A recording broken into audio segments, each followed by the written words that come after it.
Во ова издание на темата на неделата говориме за судбината на специјалното јавно обвинителство, која деновиве е во рацете на политичарите. Впрочем, со нивна согласност е и формирано пред 3,5 години.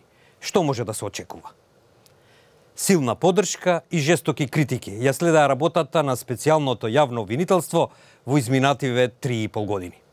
Упатените велат дека беше неопходно да се формира едно такво тело, за да може да се процесуираат конкретни случаи за злоупотреба на овластувањата и за корупција. Сепак дел од нив најмногу забелешки имаат околу временскиот лимит на работата на ова обвинителство. Што натаму со специјалното јавно обвинителство? Во 2015 година немаше простори и можности да се натера јавното обвинителство да постапува за конкретни случаи. Па единствената форма тогаш беше да се создаде ново, специјално јавно обвинителство, коментираат упатените.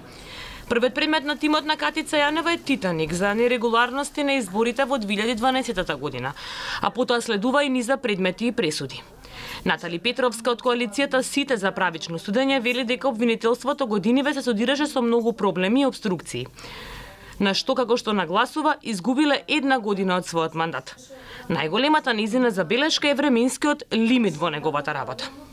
Сметам дека временскиот период кој што нив им беше оставен, практично е премал за да може они да го дадат исходот кој што народот го очекува. И да го оправдаат во целост оно за кое што се назначени таму и кој што им е полена работа. СЈО е формирано на 15 септември 2015 година. Имаше 18 месеци временски рок за поведување обвиненија. Во своето 4-годишно постоење, специјалното јавно обвинителство за својата работа се чини никого не остави равнодушен. Едни силно го поддржуваат, други жестоко го критикуваат. Сега неговото понатамошно функционирање е повторно доведено во рацете на политичарите. За новото СЈО се договараат тогашниот премиер Никола Груевски и актуелниот премиер Зоран Заев, но тогаш како опозиционер. Сега Заев разговара со актуелниот лидер на ВМРО ДПМН Христијан Мицкоски за неговата иднина. Судбината на обвинителството ја разговараат и работни групи кои се договараат за предлог законот според кој СЈО треба да се приклучи како независна единица во јавното обвинителство. Прво и основно на што најпроблематично го лоциравме дека е повторно ограничување на аудио и видео, односно аудио снимките, кои што беа предмет на сите овие истраги. Ограничување на користење на тие во рамки на постапката.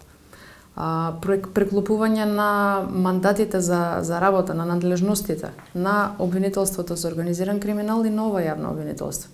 И додека организацијата на Петровска заедно со неколку други невладини организации имаат забелешки за законот, власта тврди дека тој е направен врз основа на двата извештаи на експертскиот тим на Рајнхард Прибе и со исполнети препораки на ГРЕКО и на Венецијанската комисија. Во регионот многу внимание предизвика успесите во борбата против корупцијата на поранешната главна обвинителка на романската дирекција за борба против корупцијата Лаура Кодрута Ковеси. Сега таа и покрај противењето на Букурешт е избрана од ресорната комисија на Европскиот парламент за шефица на новата канцеларија на Европското обвинителство за борба против корупцијата, која ќе почне да работи кон крајот на идната година. Aș avea un mesaj pentru cetățenii României și pentru societatea din România. Corupția poate fi învinsă. Nu abandonați. Вака им се обрати поранешната главна обвинителка во борбата против корупцијата Лаура Кодрута Ковеси, откако лани летото председателот Клаус Јоханис ја разреши по упорните барања на левичарската влада. Кампањата против Ковеси, која се сметаше за символ на борбата против корупцијата во една од најкорумпираните членки на Европската унија, предизвика огромни критики од опозицијата и загриженост кај меѓународната заедница. Но романската влада прогласи своевидна победа откако Уставниот суд му нареди на председателот Јоханис да ја разреши шефицата на обвинителството. Тој најпрви не сакаше да го потпише декретот, но откако истакнати личности во владеачката социјалдемократска партија му се заканија со импичмент, тој го стори тоа. Ковеси веднаш потоа излезе пред јавноста. Este de bun simț să observăm că voința politică în acest moment nu este pentru o justiție eficientă, ci este pentru blocarea anchetelor. 45 годишната поранешна кошаркарка беше обвината од министерот за правда, Тудорел Тоадер за кршење на уставот и за нанесување штета на имиџот на Романија во странство.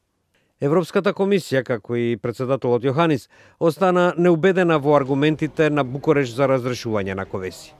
Тоа во едно време го стави под прашалник и председавањето на Романија со Европската Унија. Decretul de revocare emis de președintele României lasă un mare semn de întrebare. Va exista o subordonare discreționară a procurorilor șefi față de ministrul Justiției? Според незината изјава и покрај ваквите невидени напади од владата, незината дирекција во 2017 година изведе пред суд 1000 луѓе, вклучително и тројца министри, 5 пратеници и 1 сенатор. Procurorii independenți au făcut investigații față de persoane care păreau de neatins, indiferent de funcția lor, indiferent de statutul social și indiferent de averea pe care aceștia au deținut-o. Разрешувањето на Ковеси според некои беше за да се заштити лидерот на социјалдемократите Ливију Драгнеа, кој е познат како најмоќен политичар во земјата. Нему беше забрането да биде премиер благодарение на изречената затворска казна за избор на измама од 2016 година, а пред една година доби уште една затворска казна поради скандал со лажни работни места. Некои критичари предупредија дека Романија ризикува да тргне на сличен пат како Полска и Унгарија, чии влади исто така се обвинети за ослабување на независните институции и на владењето на правото. Нашите Facebook, Twitter и YouTube се отворени за вашите мислења и коментари во врска со работата и на тамошната судбина на специјалното јавно обвинителство. Довидување.